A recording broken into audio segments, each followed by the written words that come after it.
This is tape number 2. Elvira Pfeffer is the survivor.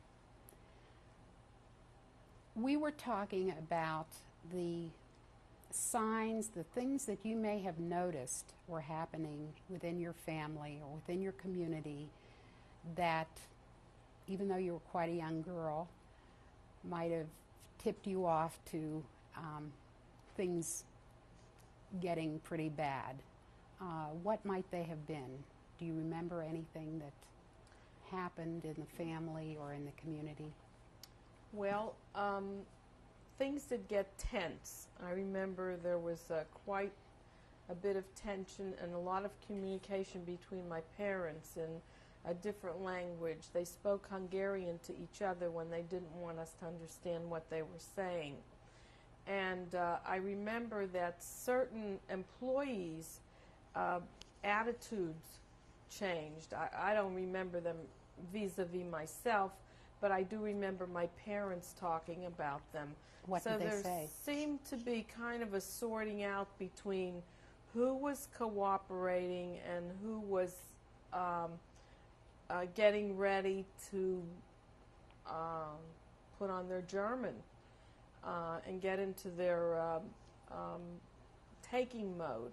In other words, there was not as much cooperation in from the employees as there had been.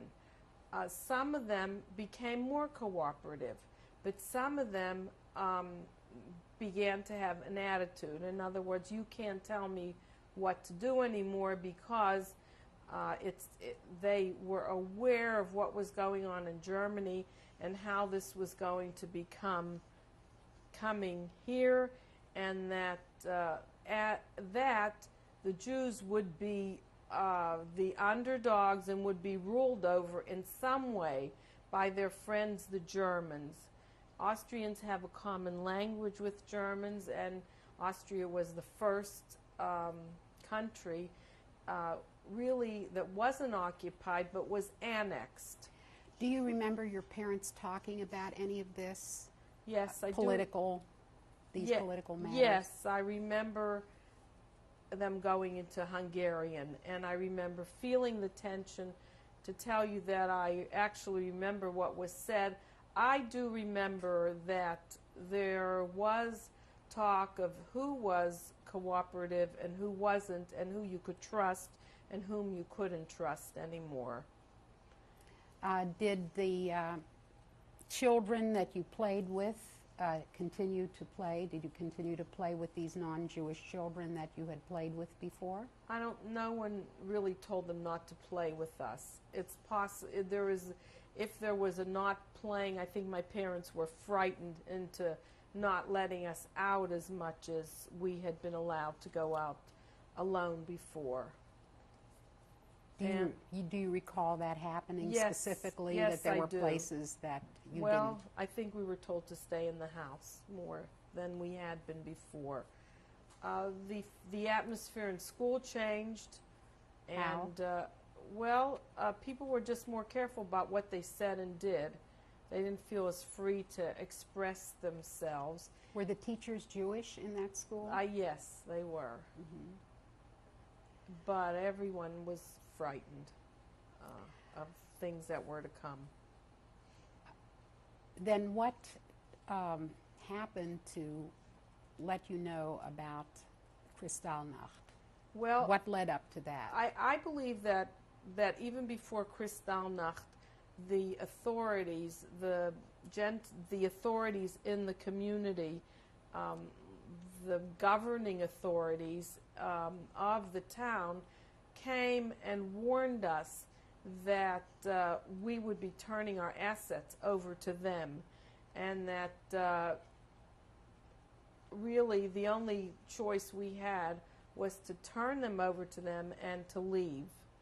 And I can remember that clearly.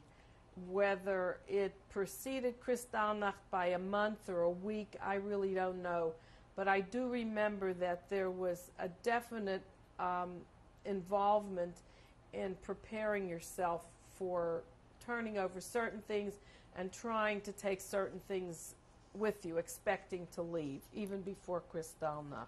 Do you recall people? Do you have any vision of their coming to your house? Yes, I And- remember them coming to my house, but that was after Kristallnacht, when we were ready to leave, when we definitely gave them our assets, our things, and some were to be buried and some were to be returned and some were given to them, and there was a whole procedure. But let's go back to Okay. before Kristallnacht for a moment.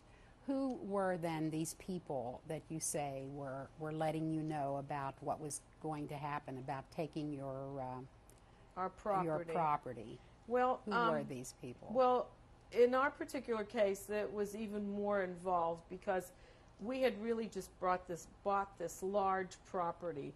So, as a matter of fact, there was a very large problem there where the authorities really were trying to say that it wasn't ours, although we paid for it, and were operating it for probably 2 or 3 years.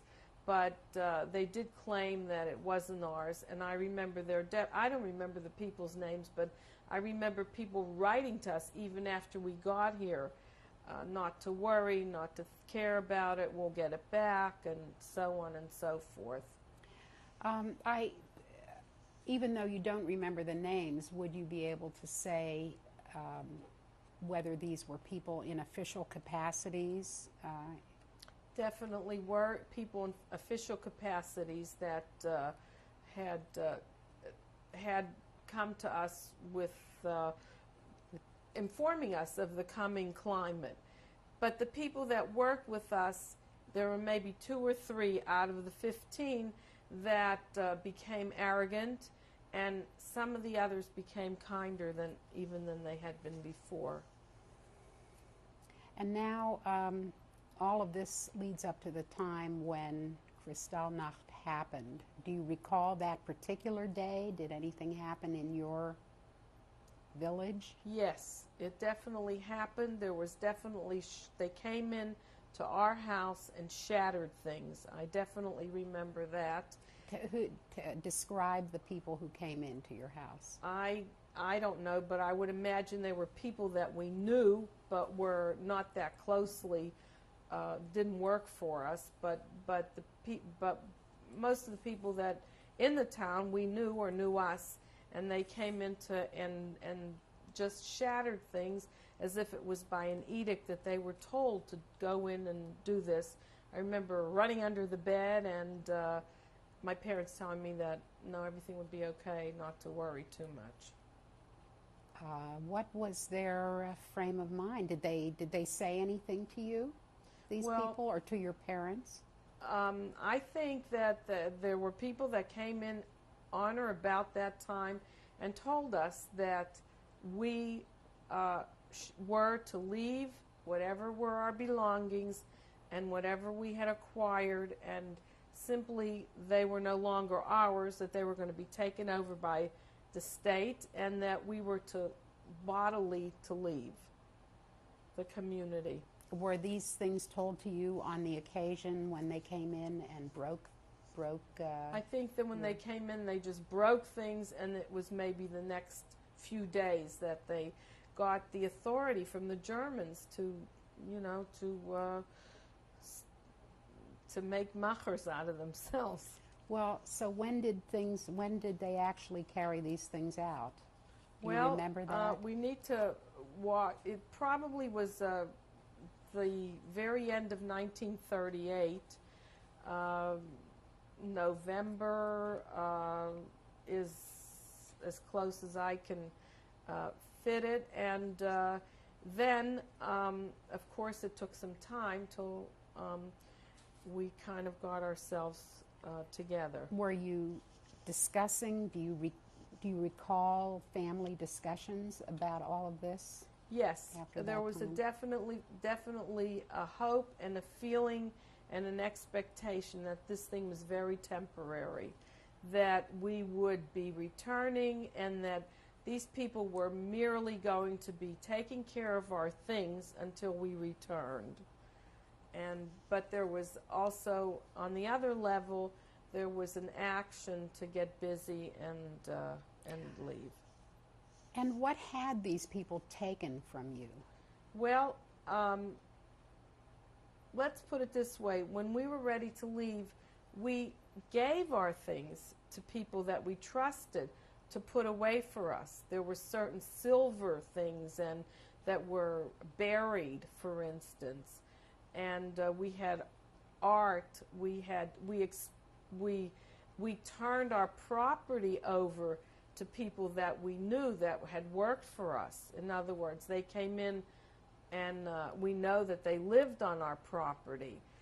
As far as what we took with us, I'm amazed at how much did get here to Pittsburgh and all this running, because I have a few things that, like pots and pans, that are still from there that I come across about once a year on Passover. Yeah, well, let's get back to that time and try to see if you can remember how the decisions were made as to what to do next. What I would imagine is that you took as much of your money as you could, and do you remember your father talking about that? So that you would know what was happening? I remember that there was a lot of his money that he wasn't able to get to, that he said that, well, you know, this part they won't let him take out anymore. And as a matter of fact, it may have been shortly after this time that we went voluntarily and packed up what we could, like jewelry. We tried to take our jewelry with us, try to take some fur things with us. Did you know where you were going? We just went to the next place, which was the next larger town, which was Vienna. And at that point, I believe my father was taken away to what an earlier form of a concentration camp. And he was taken away, and my mother, I remember my mother, my brother, and I being in a very small rented apartment, a furnished room in Vienna, and my father was not there anymore. Okay, let's just go back to Salem for a minute and see what you could remember about the day when you left Salem and you went to Vienna. How did you get to Vienna? We traveled by train. And what did you do with the goods that you were taking with you? I think we just packed up what we could and carried it with us. The rest of it I don't know. I really can't remember how it got here. If you don't remember, that's fine. But I was wondering if you do remember anything about that train scene, about going in that train. Can you picture yourself on that train? I remember my mother telling me not to talk to anyone because I was a very talkative child, and not to tell them who I am and where I'm going. Do you remember feeling what your thoughts were at that time? I think my thoughts were just not being very comfortable and being anxious about leaving places that were home involuntarily, because I was very much aware that we were told to go. And we went to Vienna, and there were other people that, went from there at the same time. We communicated with them in Vienna. We all knew where everyone lived, although my father was not with us. So there were other people on the train who were in the same situation as you were. What I do remember is that there were people that simply avoided us because they didn't, of the community, the Gentile community, simply avoided us, and we knew that they were not with us. And yet then there were some people I remember coming to the train and saying goodbye to us. Don't worry, it's just temporary, you'll be back soon, and things will be like they were before. And were among them, were there people from the factory, Yes, people that there were, that worked with your definitely. father? Yes. Some of them still communicated with us all along the way, wrote to us. What happened when you got to Vienna? Well, I remember my mother was quite ill, and she was in bed a lot of the time. We didn't go to school. My father was not there. Did your father arrive with you in Vienna? I believe he was taken in Salem. I believe that he was taken in Salem, but returned to us in Vienna in about 2 or 3 weeks. How did you get from the train to wherever you stayed while you were in Vienna? I imagine we had money and we took a cab. And did you rent a place, or? Yes, we rented a small room. And was your mother was? You say your mother was sick. Was she Right. bedridden? She was in bed most of the time. What did the two children do? Well, You and your brother. just stayed in the house and played most of the time. We didn't go to school, and we didn't have friends around, and we were waiting for my father to return. Did And you he hear did. from your father? No, but he did return. It wasn't very long, and maybe it was several weeks is all it was. And when he came back, I remember him telling us that one of the things that they made him do was to look at very high intensity light and just look at it and look at it and look at it, which compared to what people later on lived through was not very much, but they did try to get things out of him about where his money was and different things that just simply to tyrannize him. Who was questioning him? Did They he, had people in charge of what they called I don't want to call it a concentration camp because that's what was later on, but they had, all the men were rounded up together. That wasn't just my father. Many men that he knew were with him in the same facility. At this time, did you see soldiers in uniform doing this I sort saw of thing? people walking around that were soldiers. They didn't have SS uniform. They were more like police. Like there were a lot of policemen walking around. And when your father came back, what did all of you decide to do? Well, we decided that we need to keep on going and make some arrangements to go somewhere else because we were too frightened to stay where we were. So my mother, whose family lived in Czechoslovakia, we informed them, I imagine we wrote to them, and an aunt of mine who had children of similar ages to mine came and took me on her daughter's passport to my parents' home in Nitra. Your grandparents. My grandparents' home, right. Do you recall that trip? Yes, it was From- a train trip, and I remember going on the train with her. She brought a maid with her who had a passport from my brother, and we went together on the train. Who went on the train now? Your aunt and a maid and yourself? And myself and my brother. And your brother. And I and my brother, right. What were your thoughts about leaving your parents at that time? We were quite frightened, but, children really don't start thinking terrible things. My mother encouraged us just to go, and I think they had very much expected to meet up with us, which they did. Do you have any idea how long it took until you were reunited with your parents? Probably 2 weeks. My parents left Vienna and crossed the border they went to a certain point with people that would take them in cars. They paid them, and they took them to a certain point.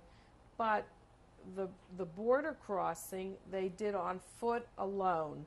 In other words, they snuck across the border because they didn't have papers or passports or visas, which were very important to have when crossing from one country to another in Europe. When you came and your brother came to Czechoslovakia with your aunt, what did you notice about that place? Did it seem the same as it had when you came there at earlier times? Yes. Or could you tell that something had happened around No. In Europe, at that time, you could go 10 miles, and the people 10 miles behind you didn't believe what was happening. 10 miles in front of you didn't believe what was happening 10 miles behind them. Matter of fact, when my parents crossed the border, the people that they met up with didn't believe that things were happening the way they were in Austria. So what you found in Czechoslovakia seemed like it was always. Yes, it was life as usual. There was nobody expected anything to change. The only thing that they knew was that Germany had annexed Austria. It was called Anschluss, which means annexation. So therefore, they're both really German. So they just decided to attach one country to the other. When your parents arrived at your grandparents' home, what was the discussion about what would be done from now on? What were the plans that were being made? I don't believe there were plans made, but I believe that they really thought in their hearts that they would be returning to Salem within a very short time, that this would be over within another month or so. They didn't make plans, but they didn't make any plans to go further. They hoped to go back. But on the other hand, they corresponded with a relative in America, really in Pittsburgh, and he got very actively involved. What was this man's name? This was an uncle of my mother's who was 27 years younger than her father, and he was really very close in age to my mother. He had been in Europe. They remembered him coming 3 years before he came back for a visit. He was married into a family here in Donora, Pennsylvania, and seemed like a real Yankee when he came back. And had he come back to visit? That I had been told that he had come back to Czechoslovakia to visit about 3 years before the war broke out. What was his name? His name was Robert Hollander, same as his brother, my grandfather, and he was called Bob here in America. And when did your father get in touch with him? Probably my mother's family got in touch with him right about the time that we got there. And he apparently filled out the appropriate papers for us to leave. There definitely were quotas. So my mother had a large family in Nitra. She had there were 5 siblings. There were 6, and each of them had families of 2 or 3 children, and they had no thoughts about leaving, but he did send papers for all of us.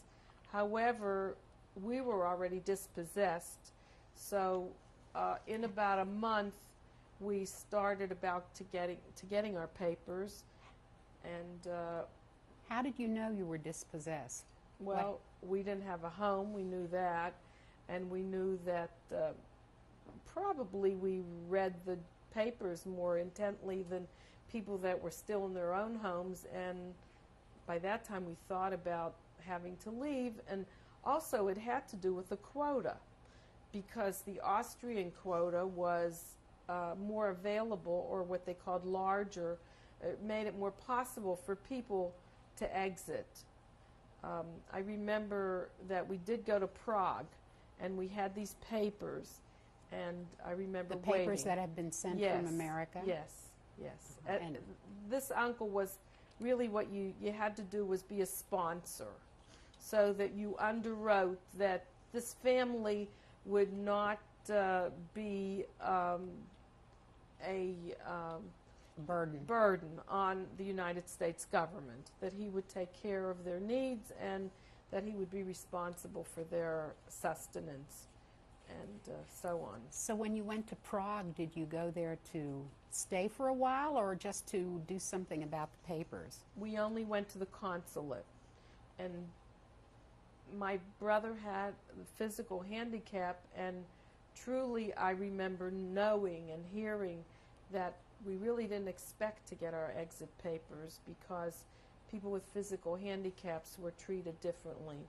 And I remember going in and being interrogated by these people that were sitting at these tables, and they asked questions, and you gave them answers. Where were you from, and why are you here, and what are you doing here, and where are you going, and to whom are you going?